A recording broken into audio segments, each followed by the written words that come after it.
परम प्रेममय श्री श्री ठाकुर अनुकूल चंद्र श्री चरण मोर कोटि कोटि प्रणाम।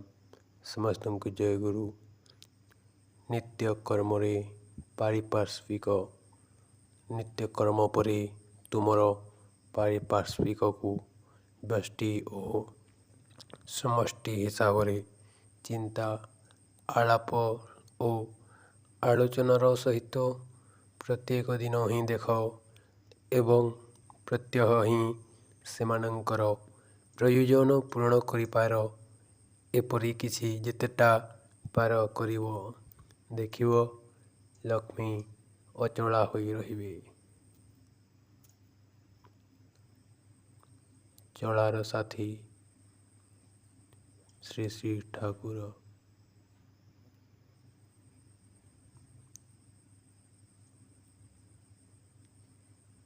जय गुरु।